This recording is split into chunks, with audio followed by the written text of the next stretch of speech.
Jadi takut sama Ferdy Sambo. Iya, Pak. Takut kepada Ferdy Sambo, Romer ex-ajudan beberapa kali mengubah keterangan BAP kasus pembunuhan Brigadir J. Mantan Kadif Propam Polri, Ferdy Sambo memang memiliki pengaruh luar biasa. Bawahannya tak berani berkata jujur pada awal-awal penyidikan kasus kematian Yosua. Azan Romer, yang merupakan mantan ajudan Ferdy Sambo, mengakui sempat beberapa kali mengubah keterangan dalam berita acara pemeriksaan. Tidak, Pak. Berubah-ubah, Pak. Berubah-ubah. Iya, Pak. Apa yang menyebabkan saudara memberikan keterangan berubah-ubah?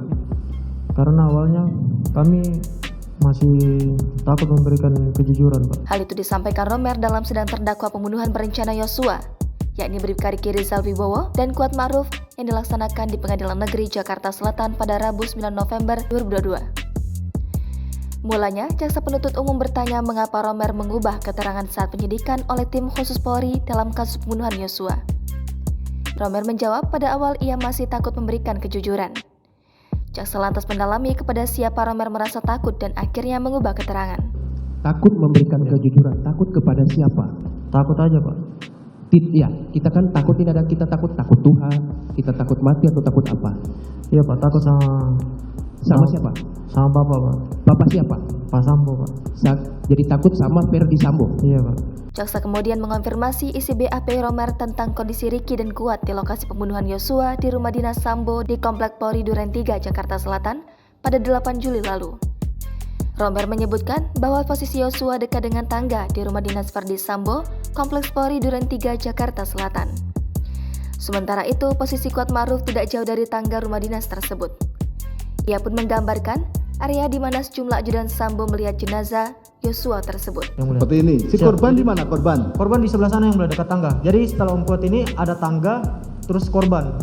Romer juga mengungkapkan posisi ex-ajudan lainnya seperti Daden Miftahul Haq, sopir Prayogi Iktara Wikaton, dan anggota Polri yang bertugas sebagai pengawalan motor bernama Farhan Sabilillah. Selain itu, ia menceritakan soal posisi Riki Rizal yang awalnya berada di dapur.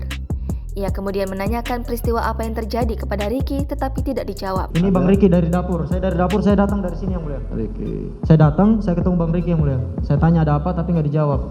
Romer juga sempat bertanya kepada Richard Eliezer mengenai apa yang telah terjadi.